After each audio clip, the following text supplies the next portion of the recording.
So you want to know more about Latter-day Saint temple worship.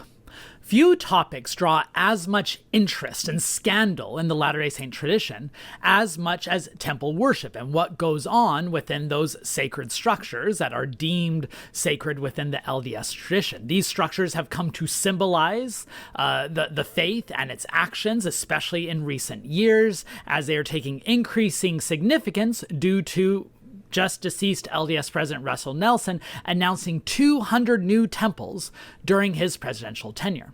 But they've also been a topic of controversy. There is a belief among Latter-day Saints to keep what takes place in those temples secret as a way to preserve their sacred status. And further, the temples the rituals that take place in those temples have substantially evolved over the years, and that evolution can cause some concern or scorn or questioning among those who otherwise might believe that they should be eternal and unchanging. Further, there are some practices within the temple, like the vengeance oath or violent punishments that were attached to covenants that have since been discarded, that also raise a lot of questions.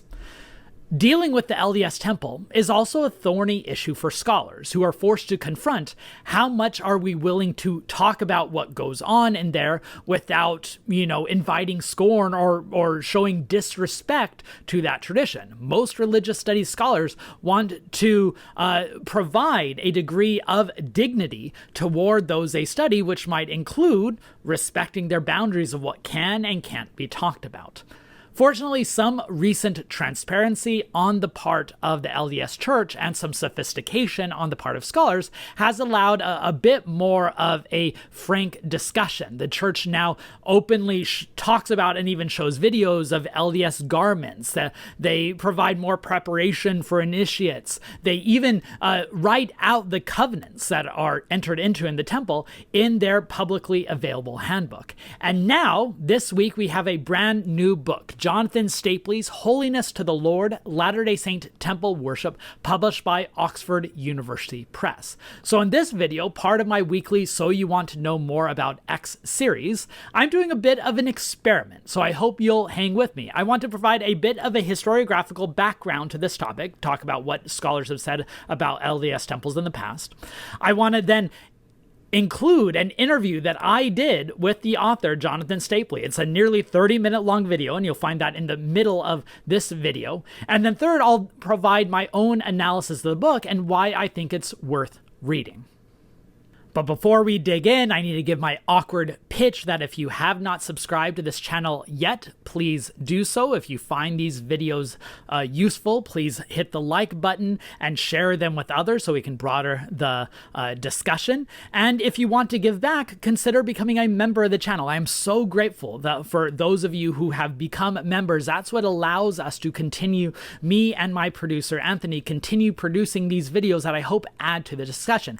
Every Friday, we have these So You Want to Know More About X videos that try to peel back the curtain on the historical scholarship so that you too can become an expert. All right, let's get back to LDS temples. As Jonathan Stapley is about to outline in the interview I did with him, there has been a bit of a void in scholarship on LDS temples due to that dispute over both access to what goes on in there and then discretion given to keeping that sacred and secret. And as a result, much of the scholarship falls into two camps, either critical exposés or devotional hagiography. But there has been some scholars who have tried to fill that void with at least some analysis. One book is David Berger's The Mysteries of Godliness, A History of Mormon Temple Worship. Dr. Stapley will talk a little bit about that book in my conversation with him. But in general, the book was an attempt to kind of harness a lot of the scholarly attention and documentary access that scholars had during the new Mormon history period. However, while it is a good accumulation of sources, it is not always the best at interpretive analysis, nor does it really draw from scholarly rigor. It's more of the just kind of getting that information out there, which was quite useful for that. There's also been a wonderful trilogy of documentary histories on Mormon temple worship that, while we lack great scholarly analysis, besides a few wonderful articles like Kathleen Flake's Not to Be Written, or John Charles Duffy's on Mormon sacred nudity, both of which I recommend Googling and reading. But we have a wonderful trilogy of books that were published by Signature Books. Two of them were edited by Devery Anderson and Gary Bergera. The first is Joseph Smith's Quorum of the Anointed, 1842 to 45, which talks about the earliest introduction of temple rituals in Joseph Smith's final years. The sequel to that is Anderson and Bergera's The Nauvoo Endowment Companies, 1845 to 46, which has a lot of the documentation of the earliest temple rituals in Nauvoo in 1845 and 46, before the saints hit the migration trail. And then the third part of that trilogy, and just edited by Devery Anderson, is The Development of LDS Temple Worship, 1846 to 2000, which compiles a lot of crucial documents related to LDS temple practices, policies, ritual texts that have become available in that 160 years. All of those are wonderful resources. There's also a very usable devotional work by the former BYU religion scholar Richard Bennett titled Temples Rising, A Heritage of Sacrifice, which is mostly an overview of the LDS attempt to build a temple and get endowed leading up to the St. George Temple, but it does have a lot of good information, even if it's framed within a devotional and faith-promoting project, which is why I think that it's so crucial we're now getting more scholarly analysis. And now here is my experiment, an interview with Dr. Jonathan Stapley. Now, this is me still trying to learn this platform, so I apologize. I thought I had set up the recording so it would show both of us at the same time. Instead, it's just one at a time, but I think the audio quality still comes through okay. We talk about shifting terminology, how to balance the need for discretion and scholarly analysis, and some of the biggest interventions I found in the book. If you find this type of back and forth interview useful, let me know, because I think I might be using it in future, so you want to know more about X videos, though hopefully with the better setup. All right, here's my interview with Dr. Stapley. I'm very pleased to have Dr. Stapley now join me to discuss his new book, Holiness to the Lord. Now, Dr. Stapley, you took the very traditional route to Mormon studies scholarship by first becoming a scientist and then casting those skills into our field, where you've already become a consequential scholar. But what questions did you have at the forefront of your mind when you embarked on this project? Yeah, so I think some of the questions that I had are the questions that most people have when they think about Latter-day Saint temples and temple worship. And that's primarily like, what is going on in there, right? I once heard a 12-year-old Latter-day Saint who had gone to the temple to perform what Latter-day Saints call proxy baptisms. And afterwards, she was like, okay, so we just did that in the basement. What happens everywhere else? And people kind of looked around and weren't ready to respond to her in any sort of way that was useful to her. And I think that is an important question for non-Latter-day Saint audiences, for scholars, and for Latter-day Saints themselves. I was really interested in historicizing and contextualizing practice, not just what do they do in there, but what have they done in there? And then sort of the analytical questions of what religious work does the temple do? And what's the relationship between temple worship and concepts like priesthood and gender within the tradition? So those are kind of like the big questions that I was approaching. What would you say are some of the more influential books and articles that you encountered in your research on this that you're now trying to build on? Yeah, so for a long time, and there's been a dearth of work on Latter-day Saint temple worship. On the far side, you have things like expose, and then on the far other side, you have church-produced devotional literature. Now, the expose is largely inflected with antipathy towards the tradition, whereas the devotional side largely doesn't say much at all about what happens. Now, in between, there have been some works that have been useful to scholars and diverse audiences. In the New Mormon History era, you had a book by Berger, Mystery of Godliness. I tend to think that that book had a lot of kind of presentist views in it, and wasn't particularly critical in its use of texts and sources. So after I was done with my book, I went back to take a look at that to see if, how they compared, and not just in my memory. And I was struck by one of the very first quotations it had from an early 1830s source. And I didn't recognize it. So I went back.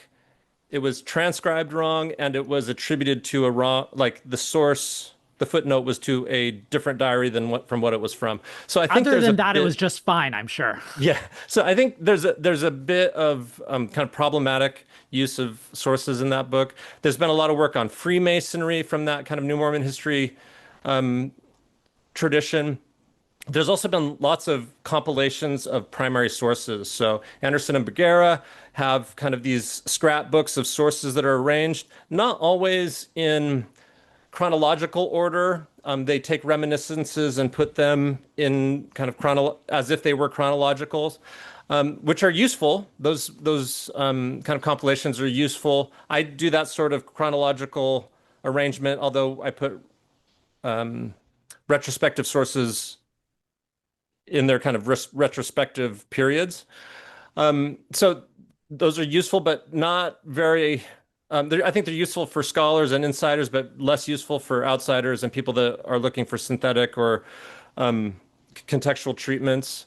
And then there's been a few religious studies pieces like Colleen McDowell's on garments. Christopher Blythe has written about folklore and privacy that are useful, and some in between things like Bennett has kind of a survey of temple experience that is largely focused on demographics, who's going to the temple, who are they doing proxy work for, some developmental work on the proxy side that's useful. Great. And that actually leads me into my next question, your critique of many scholars who often conflate these terminology and periods together. Many people might be surprised when they look at these early documents on temples and see words like washings and anointings and endowments and priesthood and sealing, but meaning different things in those early years. And therefore, people will read into the modern concepts back into those past practices. Now, you spend several chapters in your book meticulously teasing out how those concepts and practices develop. Why do you think it's so important to get that type of context right when understanding LDS temple worship? Yeah. Well, I think there's a couple of reasons. First of all, as you know, Latter-day Saints have distinctive definitions for kind of a host of these liturgical words and religious words, which make it essentially impossible to communicate with people outside of the tradition. So you have to do kind of that spade work to historicize and contextualize what these words actually mean, not just in the present, but over time. And you highlighted another really important consequence of that is that if you don't do that work, then the default is presentism. So you look back on the Nauvoo, the Kirtland era, and you bring the modern definitions, and that does a couple things. It makes it like incomprehensible, like you can't understand what's happening, but it also does violence to the experiences and beliefs of the people at the time. Now, when you do that work, it opens up this history to not just members of the faith trying to communicate outwards or people outside trying to understand, but it opens it up for more sophisticated studies in liturgical development and religious cosmology. Folks like Seth Perry who's at Princeton, has a book called Bible Culture and Authority in the early United States that kind of leverages these early experiences to demonstrate how Latter-day Saints and other Christians in the United States embodied biblical archetypes. And Latter-day, like I expand on that in my book, but it would have been impossible without that sort of highly detailed developmental history.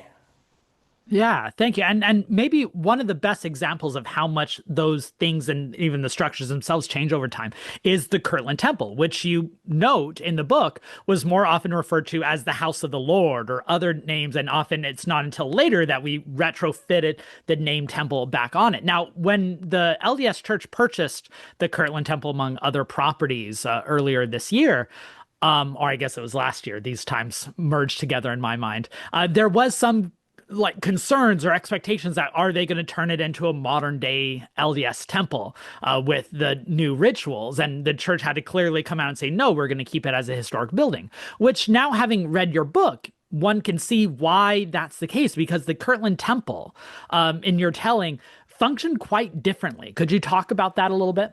Yeah, for sure. So the Kirtland Temple, the House of the Lord, also called the Stone Chapel, or things like that, was open to it didn't have any strictures of privacy or secrecy like later buildings. So people would go for worship, but they also did. It was the place that Joseph Smith introduced anointing as a ritual. It's where they Latter-day Saint priesthood officers experienced this endowment of power, not for the first time, but for an important time in the development of temple practice. And it's sort of a liminal space then. It functions kind of as an in-between. It's I kind of think about it sort of like as an Archaeopteryx, where for a long time people thought, okay, there's birds and dinosaurs, and then here's a thing that's kind of both, or in between.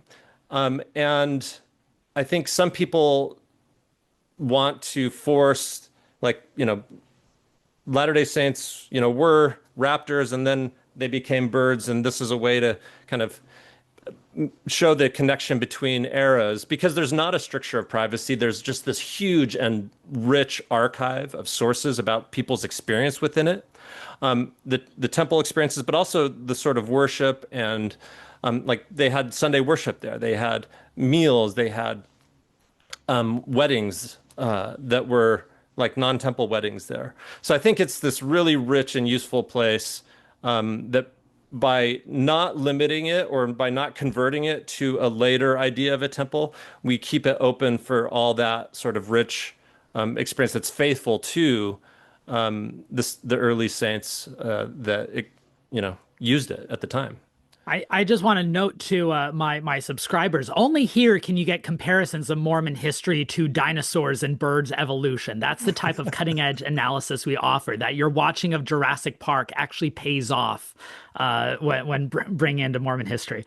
When you get to the Nauvoo rituals, that's where you first really confront the problem of dealing with privacy. That in the Latter-day Saint tradition, they see these rituals as sacred, which therefore means secret.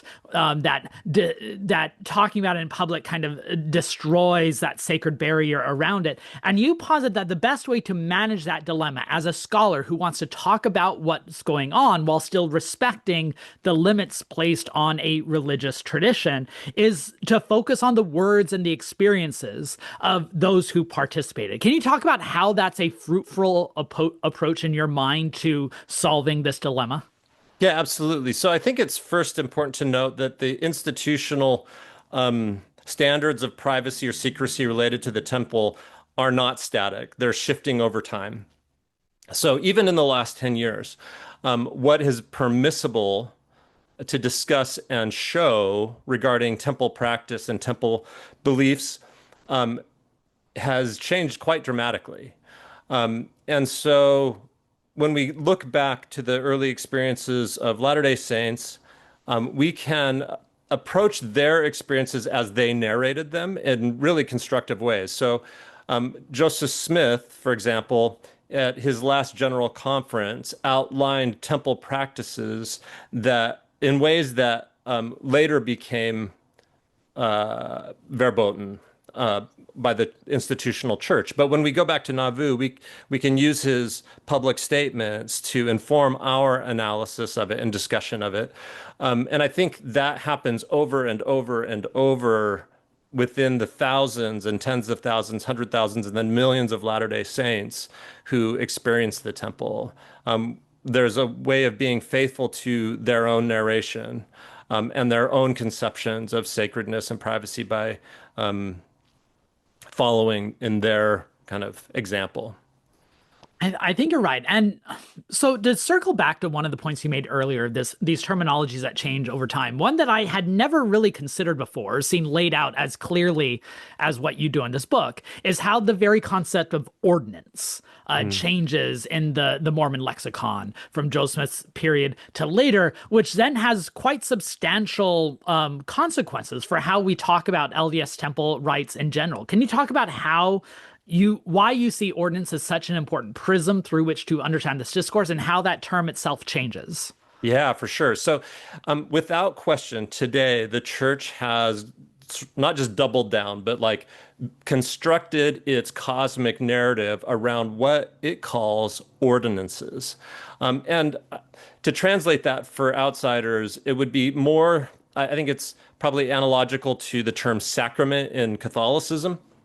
They are sets of rituals that are effectuated by priesthood officers in which members promise to do certain things and have a relationship with God. And it's essentially salvific. Some Catholics and Protestants would say sacraments convey grace. That's not quite language that Latter-day Saints use, but that's what ordinances do. And they're essential, they're necessary for salvation and exaltation, as they say. But originally, ordinances were a Protestant idea of kind of stripping sacraments of their salvific and grace conferring nature. So if you look at the Charter of Nauvoo, which is a legal document that the state legislature created for Nauvoo, it repeatedly, over and over and over, talks about laws and ordinances of the city, of the United States, and of the state. Joseph Smith helped create the laws and ordinances of Nauvoo, and that's what's called a legal doublet, like aid and abet, free and clear, breaking and entering. There are two words, typically from like Latin and Germanic etymology, and they serve to reinforce kind of legal definitions, right? So ordinances were something that Jesus commanded. They are laws that you must follow. Latter-day Saints adopted that term to describe the sacraments that they perform or the rituals they perform, and then quickly developed sacramental theology. So it's sort of complicated and it's disorienting for Latter-day Saints to historicize the word, but it also makes a lot of things comprehensible. Like Joseph Smith said, ordinances can never change. And if you do, like it's just impossible, right? It breaks things. Right. But he constantly was changing the ceremonies he called ordinances. And the way that works is that he had a different definition for the term. And it, like, I kind of go through the sermons and things that he talks about that. But it's really, really difficult for church members to understand that. And it's very difficult for outsiders and scholars to look at what Latter-day Saints are saying and understand what and why they're saying it. So hopefully this kind of bridges that gap. It didn't hit me until now, and it probably hit smarter people a lot earlier, but that would make a lot more sense in the terms of Joseph Smith talking about the first principles and ordinances of the gospel. Yeah. As almost like that legal duplet, right? This connection of these principles at the heart rather than the actual form on which they take. Another thing that I really appreciate in the book was the emphasis on women's experiences and the role of women in the temple. And one point where you draw this out is the creation creation in the 1920s of a new position, the temple matron, as opposed to a presidentess. How do women's roles change in LDS temple worship and governance? Yeah, man, this is such a great question. And it's one that I've got a study that I'm working on right now is to see if I can kind of expand this work. So in the temple, Latter-day Saint men and women become kings and priests, priests and queens and priestesses. So women fill this, they become priests of the temple.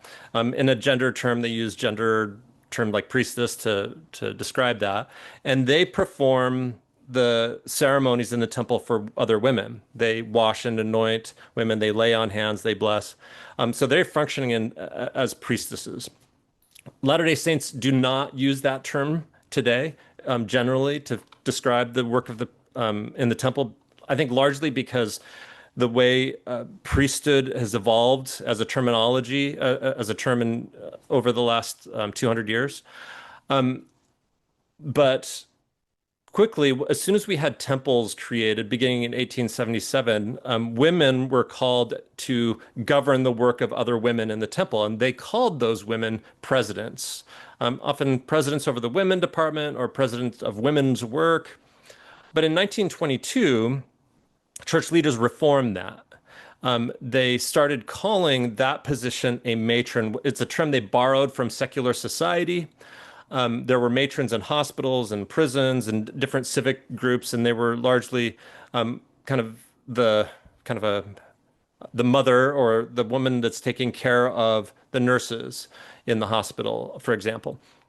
So Latter-day Saints adopted that, and they largely made the matron. Before this, the women's president was not necessarily related to the man who's in charge of the temple, which was the temple president. They weren't biologically related necessarily, or by marriage. But the matron generally after that became the wife of the temple president, and has been the fixture of in the temple since that time. And what's really, really interesting is that society no longer uses that term, and it's an English term. So when you look at how the church has translated it across different languages and culture, they're grasping for something that describes. And so you can go like in Russian, they use the term that's like wife of the president, which is sort of deflating.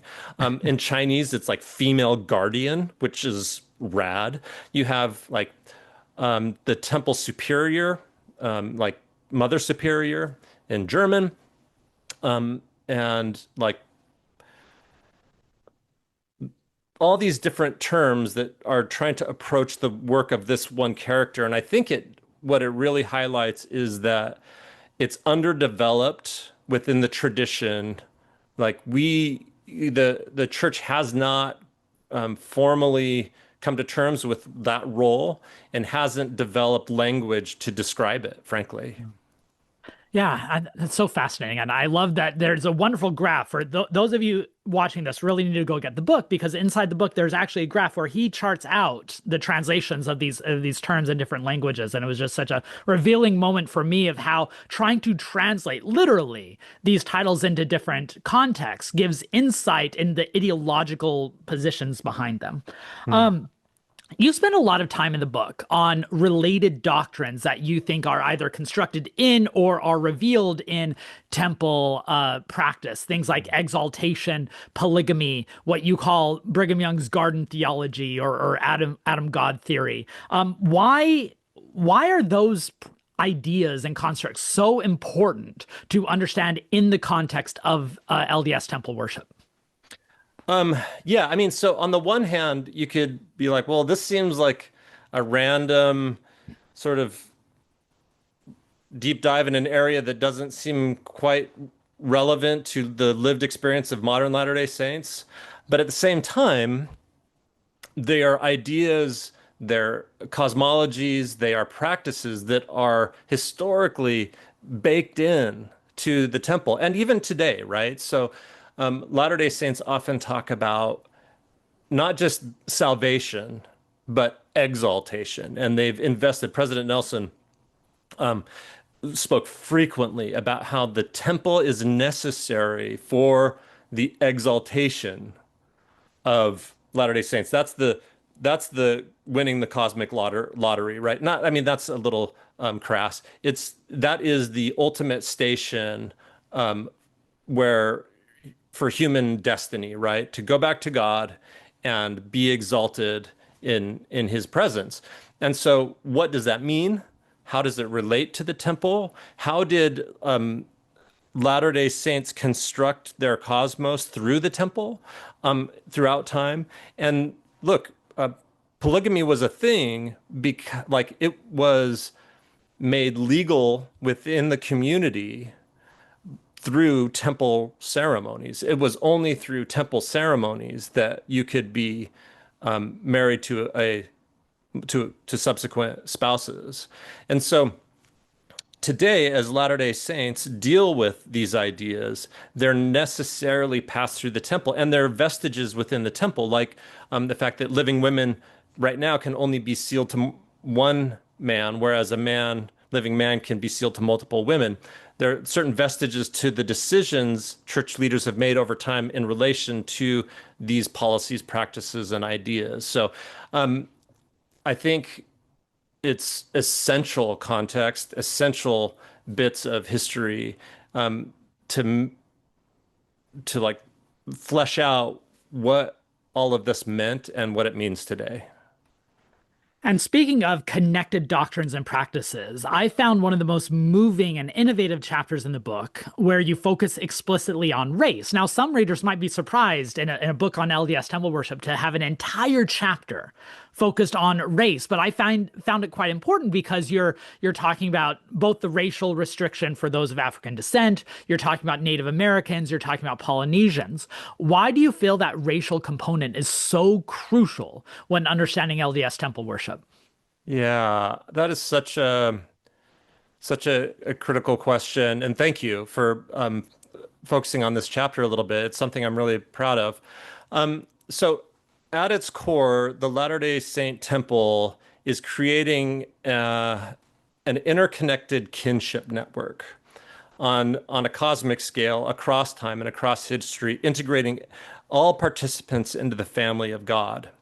Now, Joseph Smith expected to worship with sub-Saharan Africans and Europeans alike in the temple, but pretty soon after his death, Brigham Young introduced a like fracture of the cosmos, right? He adopted readings and narratives that had been used to justify the Atlantic slave trade for centuries and recast them into the cosmic narrative of the temple and excluded Black people then from integration into that network. And so I think a lot of people have historically talked about a priesthood ban.